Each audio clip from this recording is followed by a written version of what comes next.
वैकुंठ के दो द्वारपालों जय विजय को मुनियों द्वारा शाप बरमोवाच इति तद्गृंतान तेषा मुनिना योगधर्मिनाम जगादिदम विकुंठनिलयो विभू। नौट शब्दार्थ ब्रह्मा जी ने कहा, इस तरह मुनियों को उनके मनोहर शब्दों के लिए बधाई देते हुए भगवत धाम में निवास करने वाले पूर्ण पुरुषोत्तम भगवान ने इस प्रकार कहा।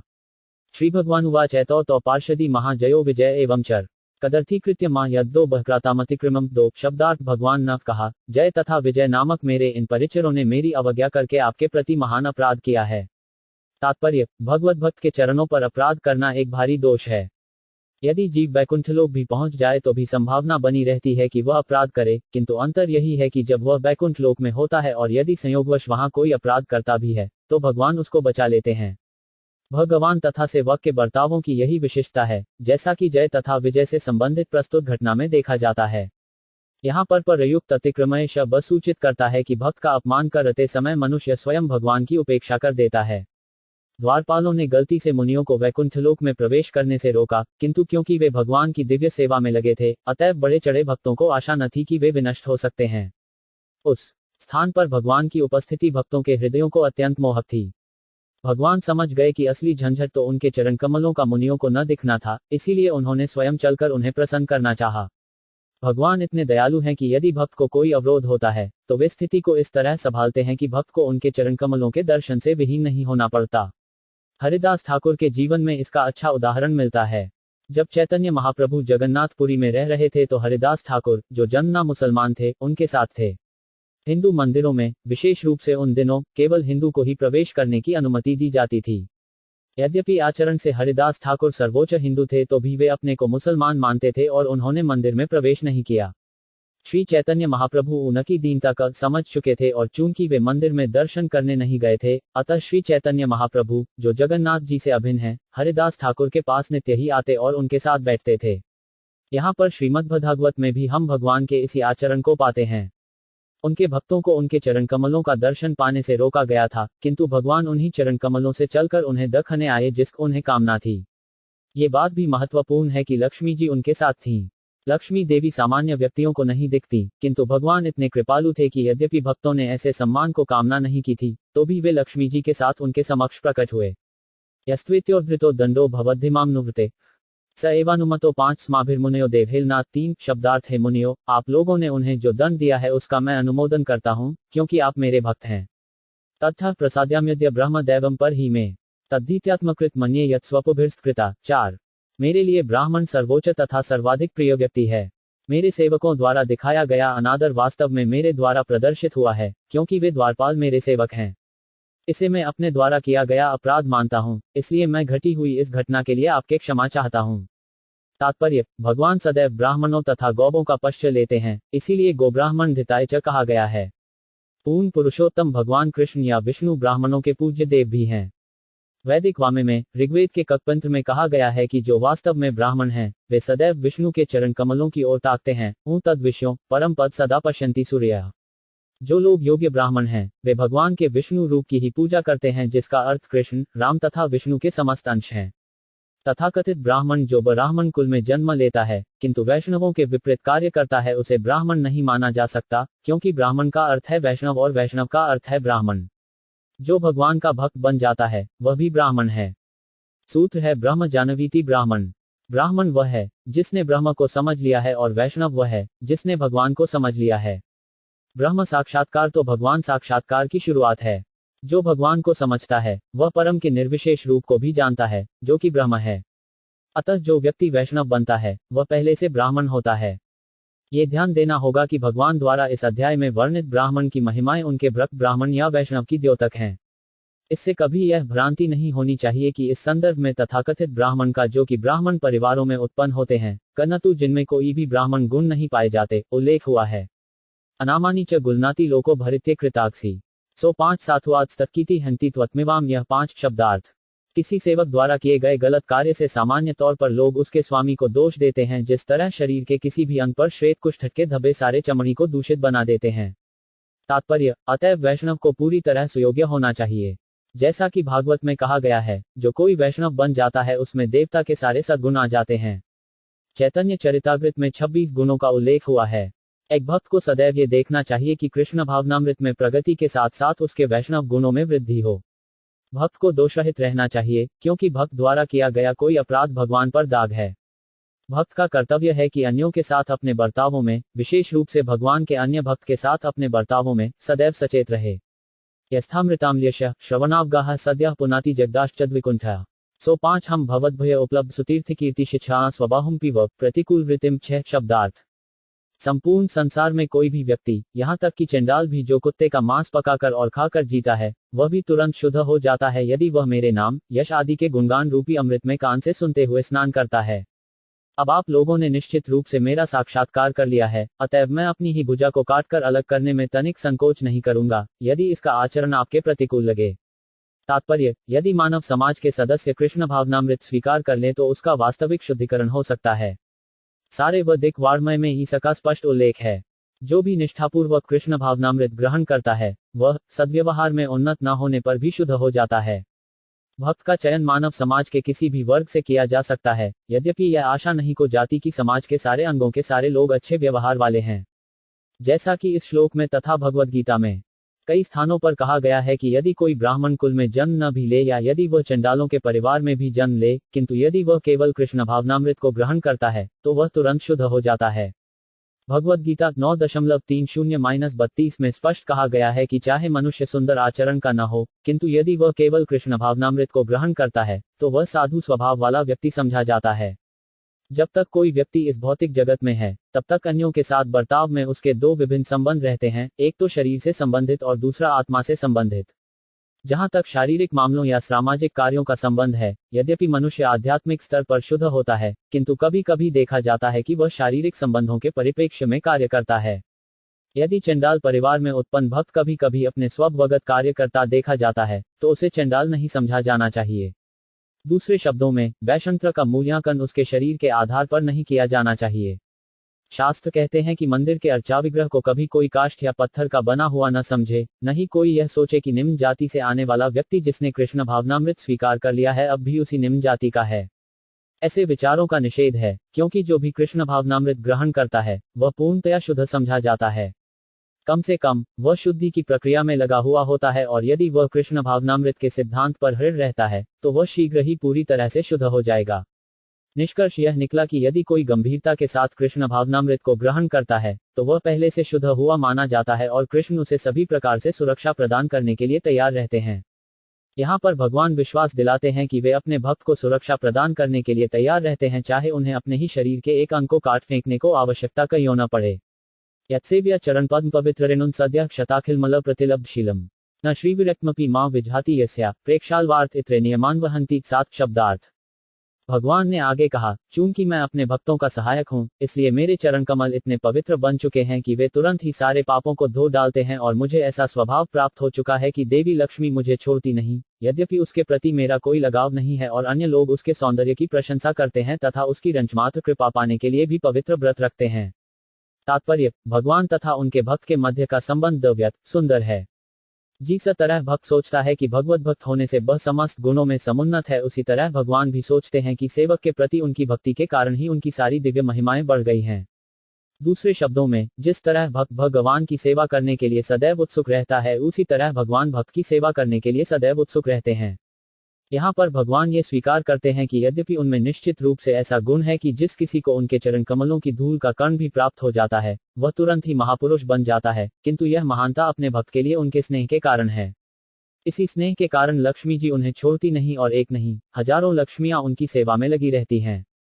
भौतिक जगत में लक्ष्मी जी से रंचमात्र कृपा पाने के लिए लोग तपस्या के अनेक कठोर अनुष्ठानों का पालन करते हैं।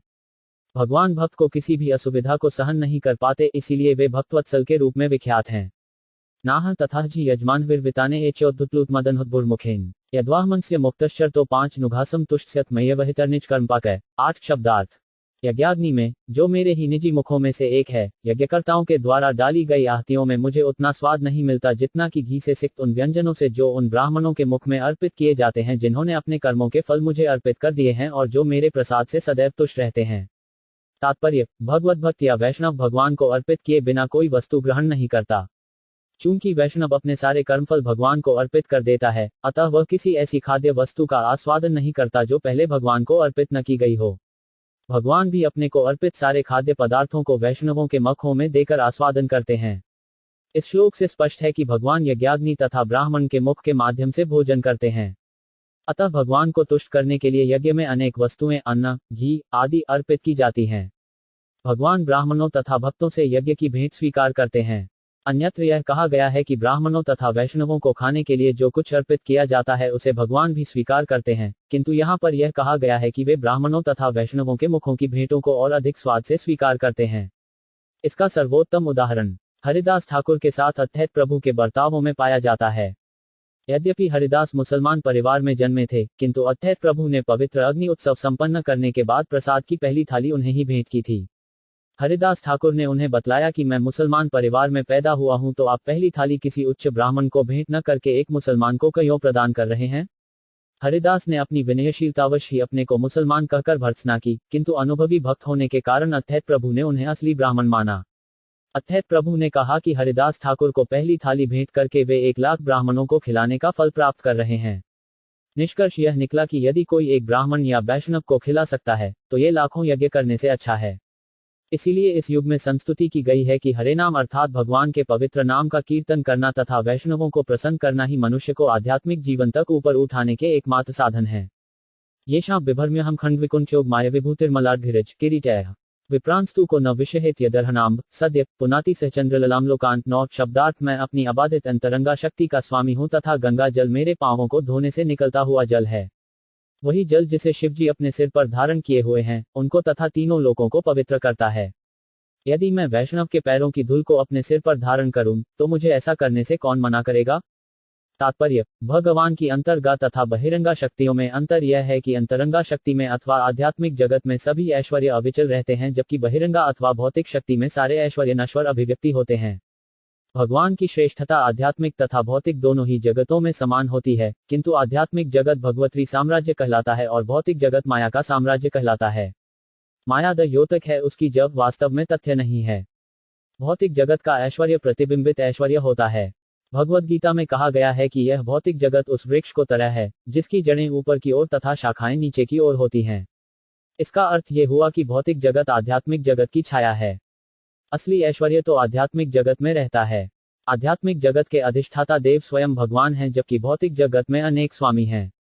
अंतरंगा तथा बहिरंगा शक्तियों में यही अंतर है।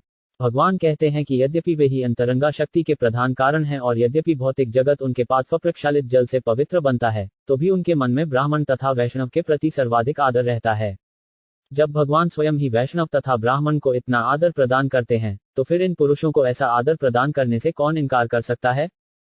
शब्दार्थ से जो पुरुष में मेरा तनु शरीर द्विज वरानु ब्राह्मणों में सर्वश्रेष्ठ दरती गौले मदिया सुच से संबंधित भूतानी जीव अलभ शरणानी आश्रय विहीन च तथा भेद बुद्धया भिन्न मानते हुए द्रक्ष्यंती देखते हैं अध पाप के द्वारा क्षत क्षतिग्रस्त हर्ष निर्णय की शक्ति ही, क्योंकि अहि सर्पवत मन्यव क्रोध तानु उन्हीं व्यक्तियों को गृचा गीत जैसे दूत रुषा क्रोध से मम मेरे कुशंती नोच डालते हैं। अधिदन नेतु दन के अधीक्षक यमराज का ब्राह्मण गौबे तथा निस्सहाय प्राणी मेरे ही शरीर हैं। जिन लोगों की निर्णय शक्ति अपने पाप के कारण क्षतिग्रस्त हो चुकी है, वे इन्हें मुझसे पृथक रूप में देखते हैं। वे क्रुद्ध सर्पों के समान हैं और वे पापी पुरुषों के अधीक्षक यमराज के गीत जैसे दूतों की चोंचों से क्रोध में नोच डाले जाते हैं। तात्पर्य ब्रह्म संहिता के अनुसार गौवें ब्राह्मण स्त्रियां बच्चे तथा वृद्ध पुरुष निस्सहाय प्राणी हैं। इन पांचों में से ब्राह्मणों तथा गौवों का इस श्लोक में विशेष उल्लेख हुआ है, क्योंकि भगवान ब्राह्मणों तथा गौवों के हित के विषय में सदा चिंतित रहते हैं और इसी रूप में वंदित होते हैं। अतः भगवान विशेष रूप से उपदेश देते हैं कि किसी को इन पांचों से, विशेष रूप से गौवों तथा ब्राह्मणों से ईर्ष्या नहीं करनी चाहिए। भागवत के कि नहीं किन्हीं पाठों में डरती के स्थान पर दुहित्री शब्द का प्रयोग मिलता है, किंतु दोनों ही शब्दों से अर्थ एक ही निकलता है। डरती का अर्थ गाय है और दुहित्री का भी अर्थ गाय हो सकता है, क्योंकि गाय को सूर्यदेव की पुत्री माना जाता है। जिस तरह से बच्चों की देखरेख उनके माता पिता द्वारा को जाती है, उसी तरह स्त्री वर्ग की देखरेख पिता पति या सयाने पुत्र द्वारा की जानी चाहिए। जो लोग असहाय हैं उनकी देखरेख उनके अभिभावकों द्वारा को जानी चाहिए, अन्यथा वे यमराज द्वारा दंडित किए जाएंगे, क्योंकि यमराज भगवान द्वारा पापी प्राणियों के कार्यकलापों का निरीक्षण करने के लिए नियुक्त हैं। यहाँ पर यमराज के सहायकों या दूतों की उपमा गीधों से दी गई है और जो लोग अपने रक्षियों को रक्षा करने का कर्तव्य नहीं निभाते उनको तुलना सर्पों से की गई है। गीध सर्पों के साथ बहुत ही बुरी तरह से बर्ताव करते हैं, उसी तरह दूत असावधान अभिभावकों के साथ बुरी तरह पेश आते हैं। ये बाहनान्मयी धिया पक्षपतोडचयन स्तुषद्भुडस्मित्सुधोषित पद्मवकत्रा वाण्यानुराग कल्यात्मज्वद ग्रंथ संबोधयंत्यामिवाहमुपाहतस्तै। 11 शब्दार्थ। दूसरी ओर ऐसे लोग जो हृदय में पुलकित रहते हैं और अमृत तुल्य हंसी से आलोकित अपने कमल मुखों से ब्राह्मणों द्वारा कटु वचन बोलने पर भी उनका आदर करते हैं, वे मुझे मोह लेते हैं।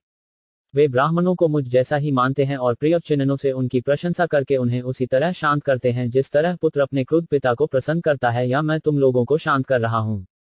तात्पर्य: वैदिक शास्त्रों में कई स्थानों पर यह कहा गया है कि जब ब्राह्मण या वैष्णव क्रुद्ध होकर किसी को शाप देते हैं, तो शापित व्यक्ति ब्राह्मणों या वैष्णवों के साथ वैसा ही व्यवहार करने का भार अपने ऊपर नहीं लेता।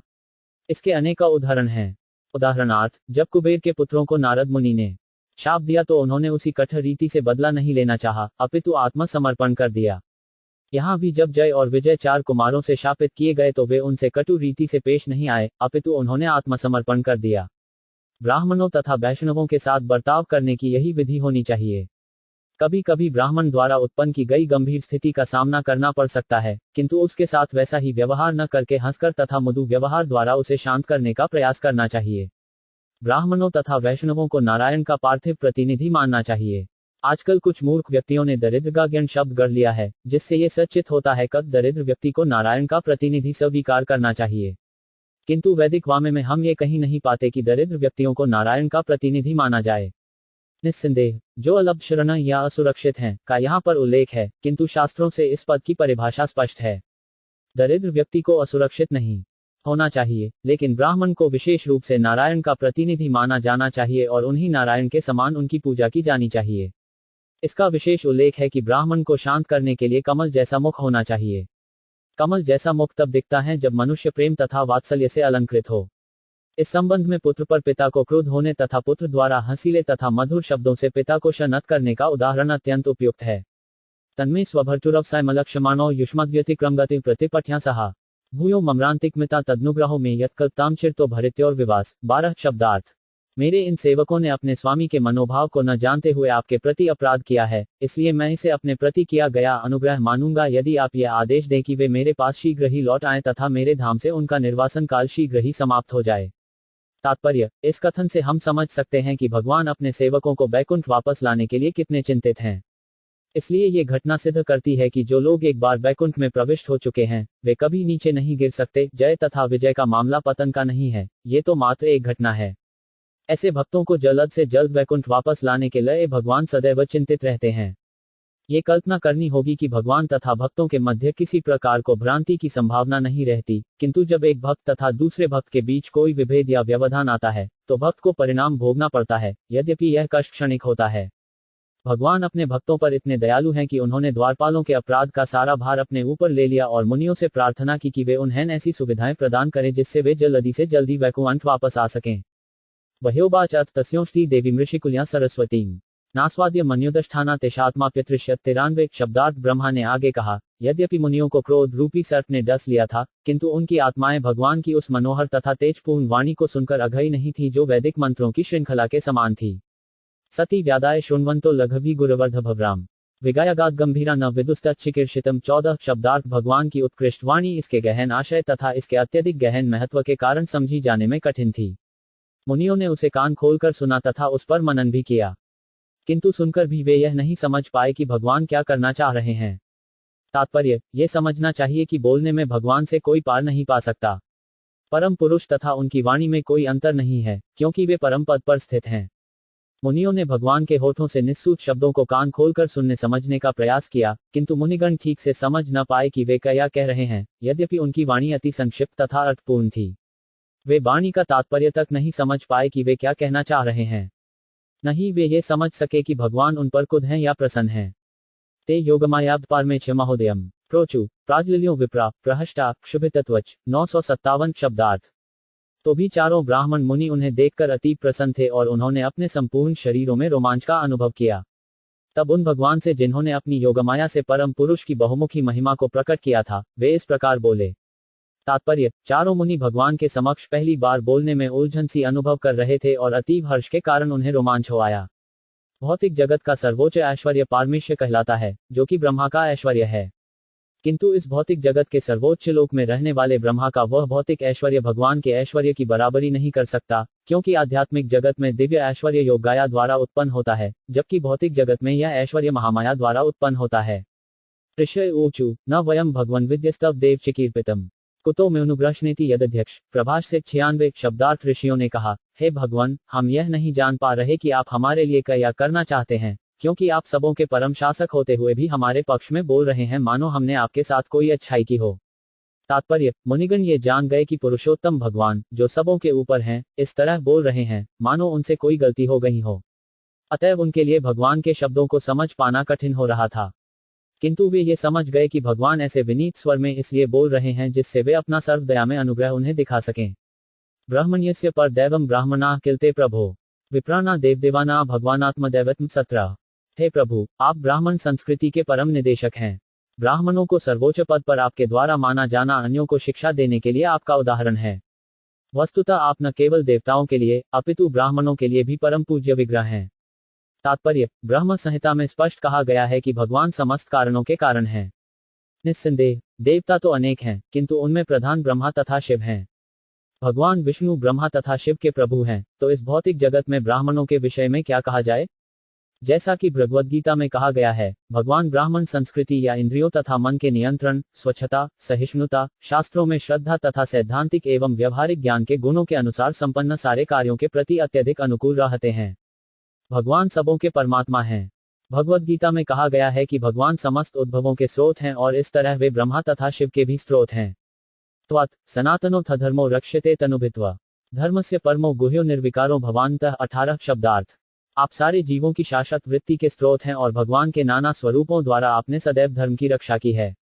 आप धार्मिक नियमों के परम लक्ष्य हैं और हमारे मत से आप अक्षय तथा शाश्वत रूप से अपरिवर्तनीय हैं। तात्पर्य, इस श्लोक का धर्मस्य परमो गृह्यः कथन समस्त धार्मिक सिद्धांतों के अति गोपनीय अंश का द्योतक है। इसकी पुष्टि भगवद गीता में हुई है। अर्जुन को दिए गए उपदेश में भगवान कृष्ण का निष्कर्ष है, अन्य सारे धार्मिक कार्य त्याग दो और केवल मेरी शरण में आओ। धार्मिक सिद्धांतों को संपन्न करने में ये सर्वाधिक गुण ज्ञान है। भगवद गीता में यह भी कहा गया है कि कोई व्यक्ति अपने नियमित धार्मिक कर्तव्यों को दृढ़तापूर्वक संपन्न करके यदि कोई कृष्ण भावना भावित नहीं बनता है, तो तथाकथित धार्मिक सिद्धांतों का पालन करने में उसका सारा श्रम समय का अपव्यय मात्र है। यहाँ मुनिगण इस कथन की भी पुष्टि करते हैं कि देवता नहीं, अपितु परमेश्वर ही सारे धार्मिक सिद्धांतों के चरम लक्ष्य हैं।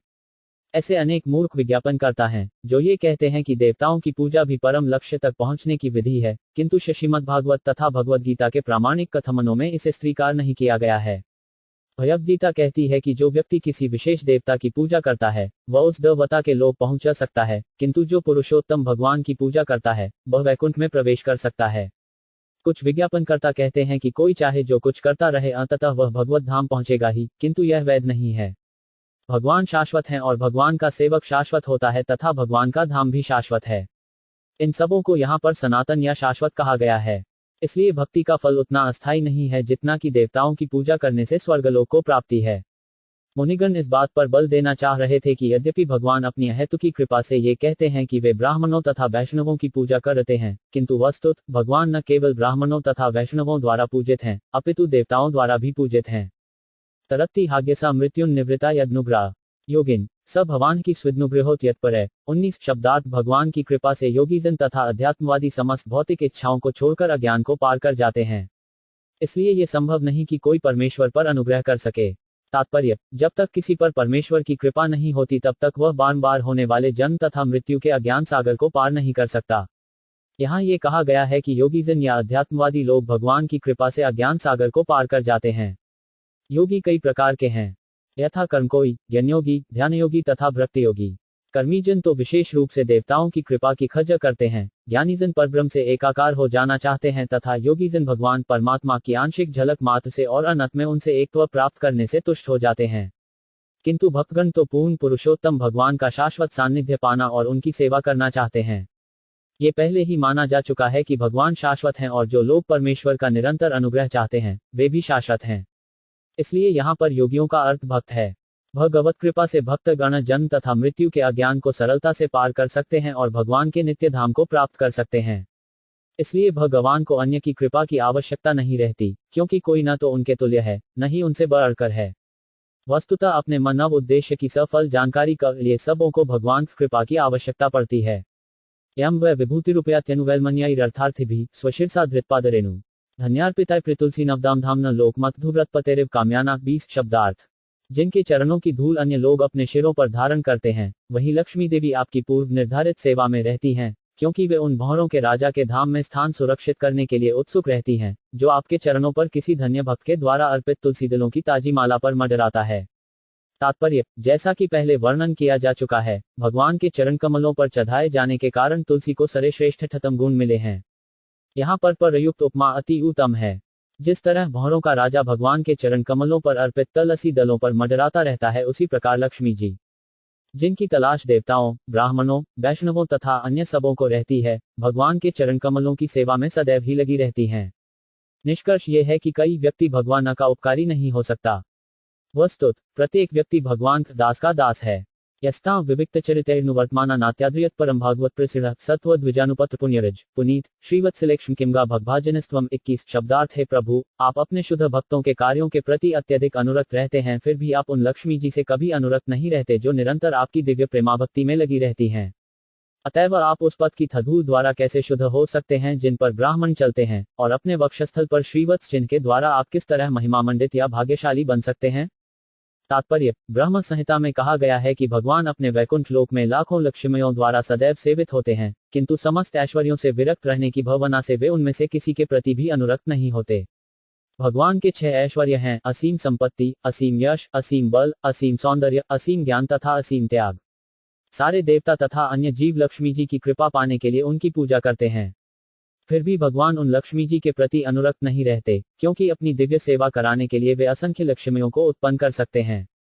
कभी कभी लक्ष्मी जी को उन तुलसी दलों से ईर्ष्या होती है जो भगवान के चरण कमलों पर चढ़ाए जाते हैं, क्योंकि वे दल वहीं पर स्थिर रहते हैं और हटते नहीं, जबकि लक्ष्मी जी उनके वक्षस्थल पर स्थित रहते हुए भी कभी कभी उन अन्य भक्तों को प्रसन्न करने के लिए जाती रहती हैं, जो उनकी कृपा पाने के लिए प्रार्थना करते हैं। लक्ष्मी जी को कभी कभी अपने असंख्य भक्तों को तुष्ट करने जाना पड़ता है, किंतु तुलसी दल कभी अपने स्थान को नहीं छोड़ते।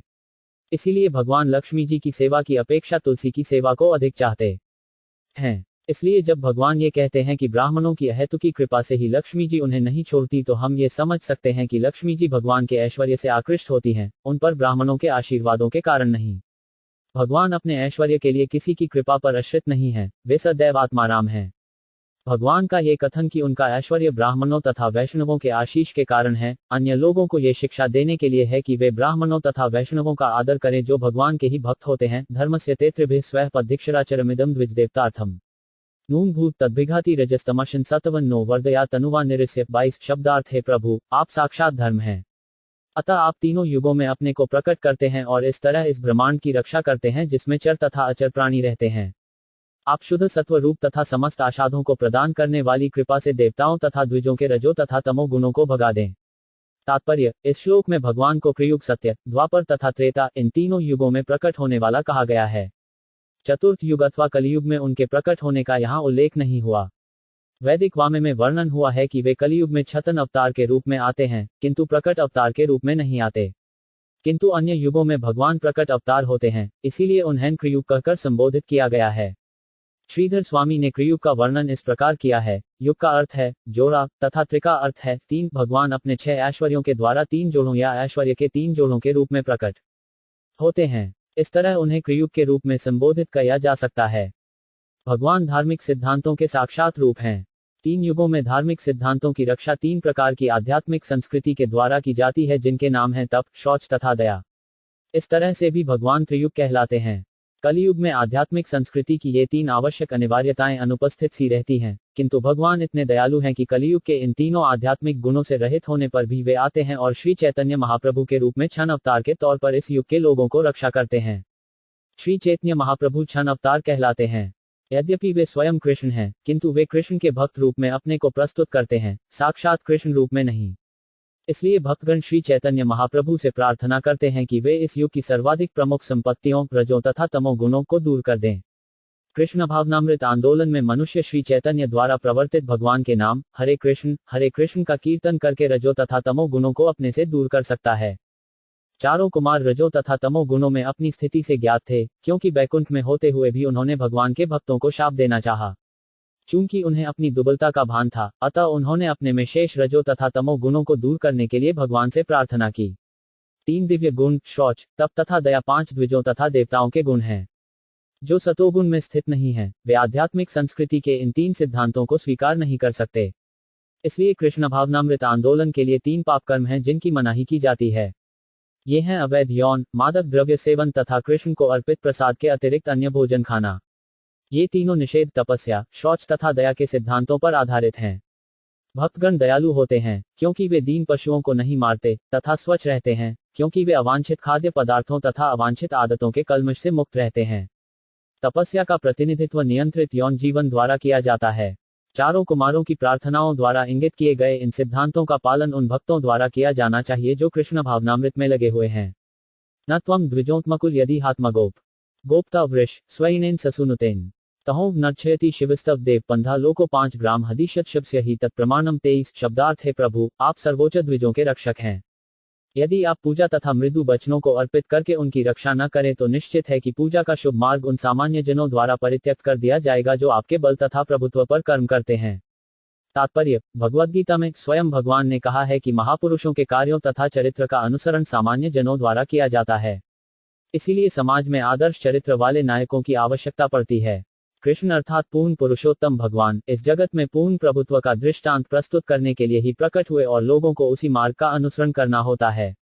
जैविक आदेश है कि मनुष्य मात्र मानसिक चिंतन या तर्क द्वारा परब्रह्म को नहीं समझ सकता, उसे महापुरुषों का अनुसरण करना होता है। महाजनों यन यतः स, महापुरुषों का अनुसरण किया जाना चाहिए, अन्यथा यदि हम शास्त्रों पर ही अवलंबित रहें तो कभी कभी हम धूर्तों द्वारा गुमराह किए जा सकते हैं, या फिर हम विभिन्न आध्यात्मिक आदेशों को समझ नहीं पाते अथवा उनका अनुसरण नहीं कर पाते। सर्वोत्तम मार्ग यही है कि महापुरुषों का अनुसरण किया जाए।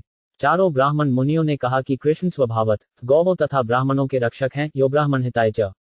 जब कृष्ण इस लोक में थे तो उन्होंने व्यवहारिक दृष्टांत प्रस्तुत किया था। वे ग्वालबाल थे और वे ब्राह्मणों तथा भक्तों का अत्यधिक आदर करते थे। यहाँ पर इसकी भी पुष्टि हुई है कि ब्राह्मण सर्वश्रेष्ठ द्विज हैं।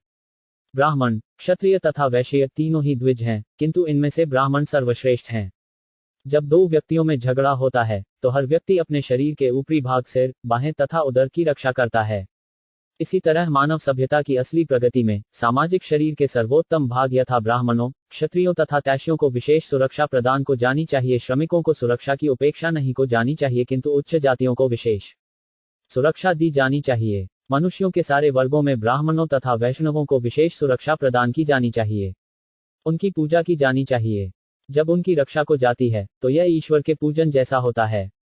ये यथार्थत सुरक्षा नहीं है, ये कर्तव्य है। मनुष्य को चाहिए कि ब्राह्मणों तथा वैष्णवों को सभी प्रकार से संपत्ति तथा मृदु वचन अर्पित करके उनकी पूजा करे। यदि किसी के पास कुछ भी अर्पित करने का कोई साधन नहीं है तो उन्हें शांत करने के लिए कम से कम मधुर वचनों का प्रयोग तो करे। भगवान ने स्वयं कुमारों के प्रति ऐसा आचरण दर्शाया। यदि नेतृत्व करने वाले इस प्रणाली का सूत्रपात नहीं करते तो मानव सभ्यता विनष्ट हो जाएगी। जब कभी भगवान के भक्तों के लिए, जो कि आध्यात्मिक जीवन में अत्यधिक बुद्धिमान है, कोई सुरक्षा तथा विशिष्ट व्यवहार नहीं होता तब सारा समाज विनष्ट हो जाता है। नदक्षति शब्द सूचित करता है कि ऐसी सभ्यता नष्ट भ्रष्ट हो जाती है और उसका संहार हो जाता है। जिस प्रकार की सभ्यता संस्तुत की गई है वह देविष्ट कहलाती है, जिसका अर्थ है देवताओं का राजमार्ग। देवताओं से अपेक्षा की जाती है कि वे भक्ति में अथवा कृष्ण भावनामृत में पूर्णतया स्थिर हों। यही शुभ मार्ग है जिसकी रक्षा की जानी चाहिए। यदि समाज के महापुरुष या नेता ब्राह्मणों तथा वैष्णवों को विशेष सम्मान नहीं प्रदान करते और उन्हें केवल मधुर वाणी ही नहीं अपितु सारी सुविधाएं नहीं देते तो मानव सभ्यता की प्रगति का मार्ग नष्ट हो जाएगा। भगवान स्वयं ही इसकी शिक्षा देना चाहते थे, इसलिए उन्होंने कुमारों की इतनी प्रशंसा की। तत्तेष्भीष्टमिव सत्वनिधि विदित्सो क्षेम जनाय निज शक्तिभिरुदुतारे नेतावता त्रयधिपते बत विश्वभर्तुस्तेज क्षत्वग्नत से सते विनोद। 24 शब्दार्थ। प्रिय प्रभु, आप नहीं चाहते कि शुभ मार्ग को विनष्ट किया जाए, कईयों की आप समस्त शिष्टाचार के आगार हैं। आप सामान्य लोगों के लाभ हेतु अपनी बलवती शक्ति से दुष्ट तत्व को विनष्ट करते हैं। आप तीनों सृष्टियों के स्वामी तथा पूरे ब्रह्मांड के पालक हैं। अतएव आपके विनीत व्यवहार से आपकी शक्ति घटती नहीं, प्रत्युत इस विनम्रता द्वारा आप अपनी दिव्य लीलाओं का प्रदर्शन करते हैं। तात्पर्य, ग्वालाबाल बनने से या सुदामा ब्राह्मण को अथवा ननंद महाराज, वसुदेव महाराज, युधिष्ठिर तथा पांडवों की माता कुंती जैसे भक्तों को सम्मान देने से भगवान कृष्ण के पद में कोई कमी नहीं आई। प्रत्येक व्यक्ति जानता था कि वे पूर्ण पुरुषोत्तम भगवान कृष्ण थे, फिर भी उनका व्यवहार आदर्शमय था। भगवान सच्चिदानंद विघ हैं, उनका स्वरूप पूर्णतया आध्यात्मिक, आनंद तथा ज्ञान से पूर्ण एवं नित्य है। चूंकि सारे जीव उनके अंश हैं, अतः मूलतः वे भी भगवान के नित्य रूप के उसी गुण से संबद्ध हैं जिनसे स्वयं भगवान, किंतु जब वे अपनी विस्मृति के कारण भौतिक शक्ति माया के संसर्ग में आते हैं, तो उनका अस्तित्व संबंधी स्वभाव प्रच्छन्न हो जाता है। हमें भगवान कृष्ण के आविर्भाव को इसी भाव से देखना चाहिए जिस भाव से कुमार उनसे प्रार्थना करते हैं। वे शाश्वत रूप से वृंदावन के ग्वालबाल हैं, वे कुरुक्षेत्र युद्ध के नित्य नायक हैं, वे द्वारका के नित्य ऐश्वर्यवान राजकुमार हैं और वृंदावन की गोपिकाओं के प्रेमी हैं। उनके सारे प्राकट्य सार्थक हैं, क्योंकि वे उन बद्ध जीवों को उनके असली गुण प्रदर्शित करते हैं जिन्होंने परमेश्वर के साथ अपने संबंध को भुला दिया है। वे सारे कार्य उन्हीं के हितार्थ करते हैं। कृष्ण को इच्छाओं से तथा अर्जुन के माध्यम से कुरुक्षेत्र युद्ध में जो बल का प्रदर्शन हुआ वह भी आवश्यक था, क्योंकि जब लोग अधिक अधार्मिक बन जाते हैं तो बल आवश्यक हो जाता है। इस संदर्भ में अहिंसा धूर्तता है। यम वानयोदम मधीश भवान विधते वृत्ति नु व तद्नुमन्ही निर्गलिकम अस्मासु वाह्य उचितों ध्रियता स दंडो येदनाक्सो वयमयुच्छम ही किलबिषेण 25 शब्दार्थ।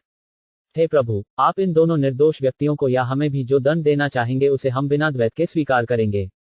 हम जानते हैं कि हमने दो निर्दोष व्यक्तियों को शाप दिया है। तात्पर्य, अब चारों कुमार मुनिगण जय तथा विजय नामक दो द्वारपालों को दिए गए शाप को निरस्त करते हैं, क्योंकि अब उन्हें ये चेत हुआ है कि भगवान की सेवा में लगा रहने वाला व्यक्ति किसी भी अवस्था में दोषी नहीं हो सकता।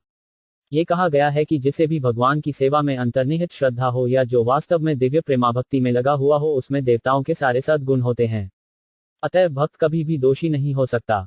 यदि कभी यह पाया जाए कि उसने संयोगवश या किसी क्षणिक व्यवस्था के कारण कोई त्रुटि की है, तो उसे गंभीरता से नहीं लिया जाना चाहिए। यहाँ पर जय तथा विजय के शापित होने पर पछतावा व्यक्त किया जा रहा है।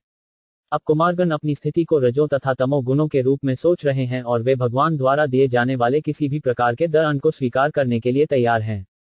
सामान्यतया भक्तों के साथ बर्ताव करते समय हमें दोष ढूंढने का प्रयास नहीं करना चाहिए। भगवद गीता में भी पुष्टि हुई है कि जो भक्त निष्ठापूर्वक परमेश्वर की सेवा करता है, वह यदि भारी भूल करता भी पाया जाए तो भी उसे साधु ही मानना चाहिए। वह अपनी पहले की आदतों के कारण कोई त्रुटि कर सकता है, किंतु उसके भगवान की सेवा में लगे रहने के कारण उस त्रुटि को गंभीरता से नहीं लेना चाहिए।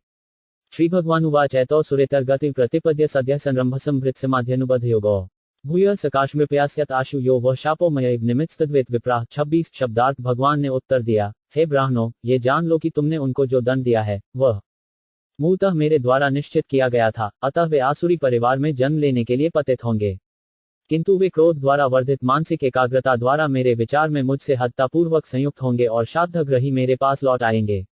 तात्पर्य, भगवान ने कहा कि मुनियों द्वारा जय तथा विजय द्वारपालों को जो दंड दिया गया था उसकी योजना स्वयं भगवान द्वारा बनाई गई थी। भगवान की स्वीकृति के बिना कुछ भी घटित नहीं हो सकता। ये समझ लेना होगा कि वैकुंठ में भगवान के भक्तों को शाप देने के पीछे एक योजना थी और उनकी इस योजना की व्याख्या कई उद्भट अधिकारियों ने को है। कभी कभी भगवान युद्ध करना चाहते हैं। भगवान में भी युद्ध करने का उत्साह पाया जाता है, अन्यथा युद्ध क्या प्रकट होता। चूंकि भगवान हर वस्तु के स्रोत हैं, अतः क्रोध तथा युद्ध पर प्रवृत्ति भी उनमें निहित रहती है। जब वे किसी के साथ युद्ध करना चाहते हैं तो उन्हें शत्रु खोजना पड़ता है, किंतु जयकुंठ लोक में एक भी शत्रु नहीं है, क्योंकि सारे लोग भगवान की सेवा में पूर्णतया लगे रहते हैं।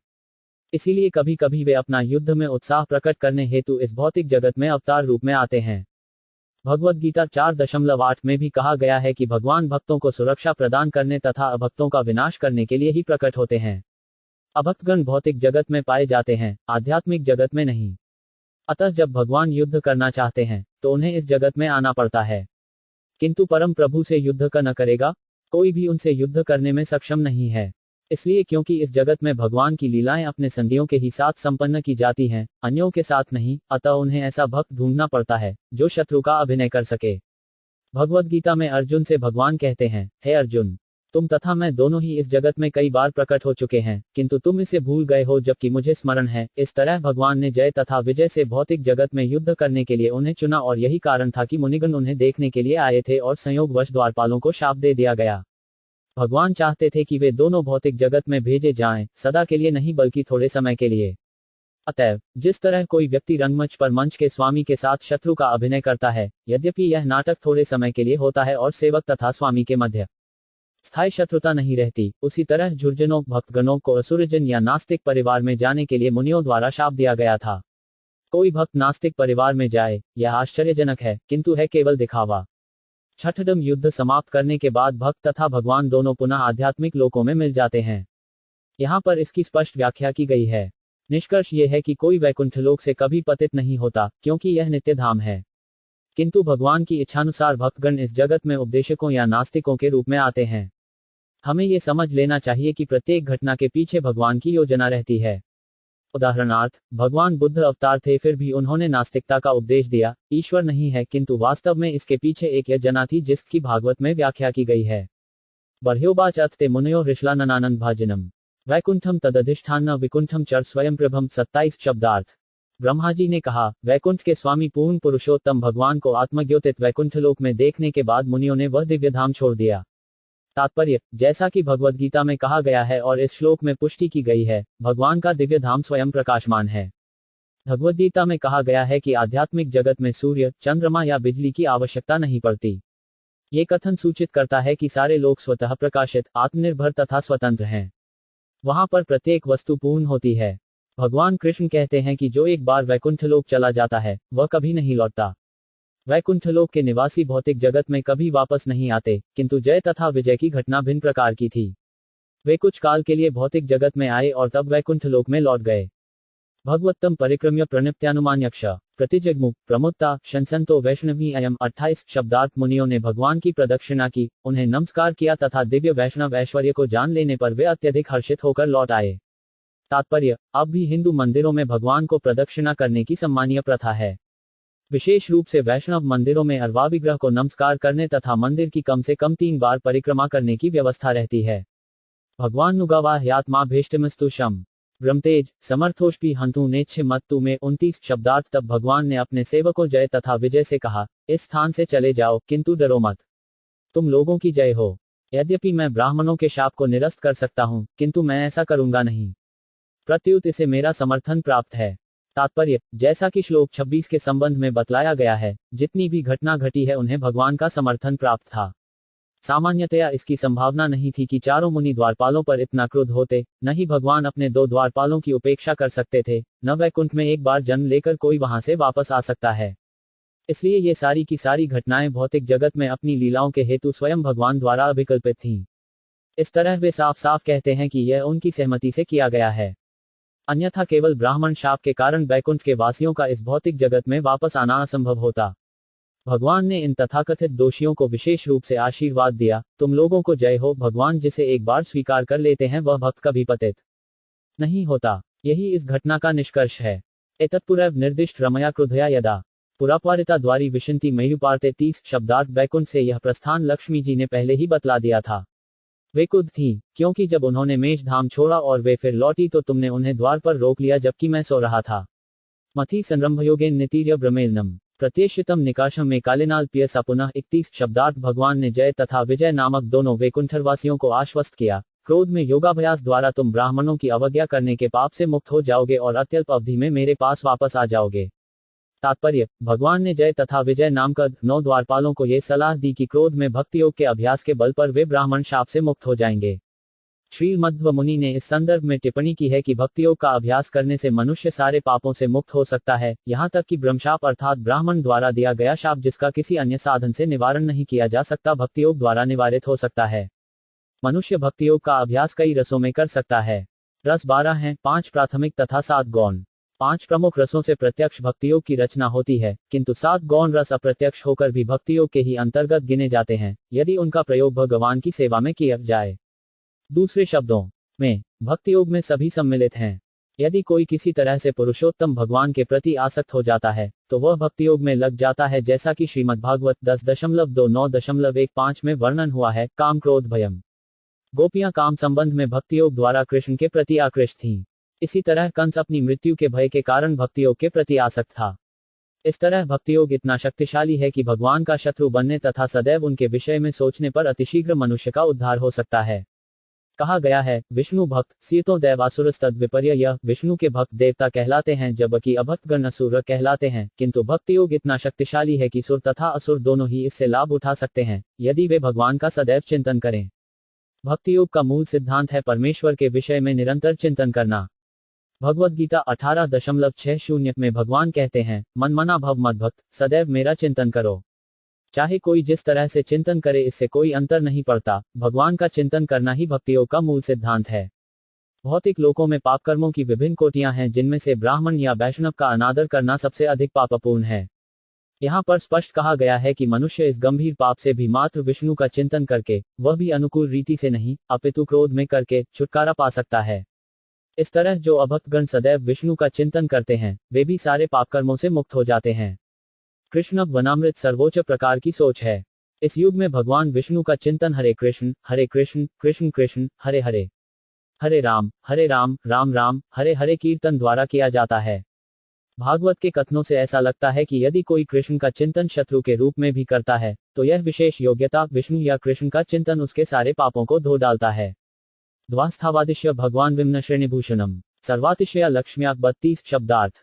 वैकुंठ के द्वार पर इस प्रकार बोलकर भगवान अपने धाम लौट गए जहां पर अनेक स्वर्गिक विमान तथा सर्वोपरि संपत्ति तथा चमक दमक रहती है। तात्पर्य, इस श्लोक से स्पष्ट है कि सारी घटनाएं जयकुंठलोक के प्रवेश द्वार पर घटी। दूसरे शब्दों में, मुनिगण वस्तुतः वैकुंठलोक के भीतर नहीं, अपितु द्वार पर थे। ये पूछा जा सकता है कि यदि वे वैकुंठलोक में प्रविष्ट हुए तो फिर वे भौतिक जगत में किस तरह लौट पाए, किंतु वास्तव में उन्होंने प्रवेश नहीं किया, अतएव वे लौट आए। ऐसी ही अनेक घटनाएं हैं जहां महान योगी तथा ब्राह्मण अपने योगाभ्यास के बल पर इस भौतिक जगत से वैकुंठ लोक गए किंतु उन्हें वहां रुकना नहीं था, वे वापस आ गए। यहाँ पर इसकी भी पुष्टि की गई है कि भगवान अनेक वैकुंठ के विमानों से घिरे थे। यहाँ पर वैकुंठलोक को भव्य ऐश्वर्य से युक्त बताया गया है, जो इस भौतिक जगत से कहीं अधिक था। देवताओं समेत अन्य सारे जीव ब्रह्मा से उत्पन्न हैं और ब्रह्मा भगवान विष्णु से उत्पन्न हैं। भगवद गीता के 10वें अध्याय में कृष्ण कहते हैं, अहम सर्वस्य प्रभवः, भगवान विष्णु भौतिक जगत की समस्त अभिव्यक्तियों के उद्गम हैं। जो ये जानते हैं कि भगवान विष्णु सभी वस्तुओं के झद्रिग्म हैं, जो सृजन विधि से ज्ञात हैं और जो ये समझते हैं कि विष्णु या कृष्ण समस्त जीवों में सर्वाधिक पूज्य विषय हैं, वे वैष्णवों के रूप में विष्णु की पूजा करते हैं। वैदिक मंत्र भी इसकी पुष्टि करते हैं। 34 तद विष्णु परम पद है। जीवन का लक्ष्य विष्णु को समझना है। भागवत में भी अन्यत्र इसी की पुष्टि हुई है। मूर्ख लोग यह न जानते हुए कि विष्णु परम पूज्य विषय हैं, इस भौतिक जगत में अनेक पूज्य विषयों को सृष्टि करते हैं, अतएव वे नीचे गिर जाते हैं। तौतु गीर्वाणिभ्यो दुस्तराधरिलोकत हतश्रियो ब्रह्मशापात भूता विगतस्म्यो 33 शब्दार्थ। किंतु वे दोनों द्वारपाल, जो कि देवताओं में सर्वश्रेष्ठ थे, जिनका सौंदर्य तथा कांति ब्राह्मणों के शाप से उतर गए थे, खिन्न हो गए और भगवान धाम वैकुंठ से नीचे गिर गए। तदा विकुंठथिषणात्योर्निपत्मानयो हाहाकारो महानासिद विम्नाक्षेषु पुत्र का 34 शब्दार्थ। तब जब जय तथा विजय भगवान के धाम से गिरे तो अपने भव्य विमानों में बैठे हुए सारे देवताओं ने निराश होकर उत्कट हाहाकार किया। तवे भवाधुना प्राप्तो पार्षद प्रवरो हरे दिते जठ निर्विष्ठम काश्यप तेज उल्बनम 30 शब्दार्थ। ब्रह्मा ने आगे कहा, भगवान के उन दो प्रमुख द्वारपालों ने अब दिति के गर्भ में प्रवेश किया है और कश्यप मुनि के बलशाली वीर्य से वे आवृत हो चुके हैं। तात्पर्य, यहाँ पर स्पष्ट प्रमाण है कि मूलतः वैकुंठलोक से आने वाला जीव किस तरह भौतिक तत्वों में बंदी हो जाता है। जीव पिता के उस वीर्य में शरण पाता है, जो माता के गर्भ में प्रविष्ट किया जाता है और माता के पायसीकृत डिम्ब की सहायता से जीव विशेष प्रकार के शरीर में बढ़ता है।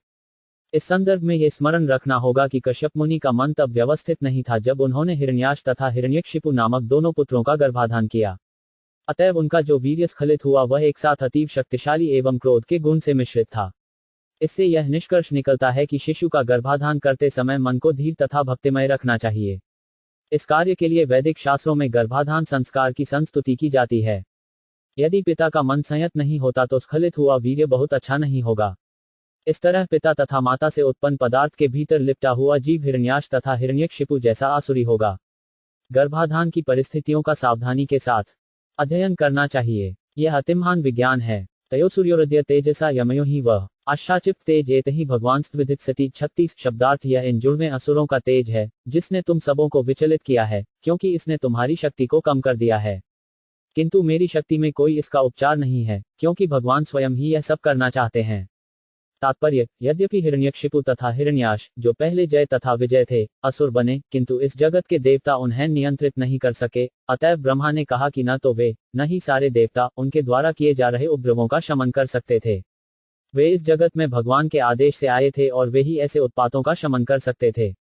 दूसरे शब्दों में, यद्यपि जय तथा विजय ने असुरों के शरीर धारण कर लिए थे, किंतु वे अन्यों की अपेक्षा अधिक शक्तिशाली बने रहे। इस तरह ये सिद्ध हो गया कि भगवान में युद्ध करने की इच्छा थी, क्योंकि उनके भीतर युद्ध करने की भी भावना रहती है। वे हर बात में मौलिक हैं, किंतु जब वे युद्ध करना चाहते हैं तो उन्हें भक्त के साथ युद्ध करना आता है।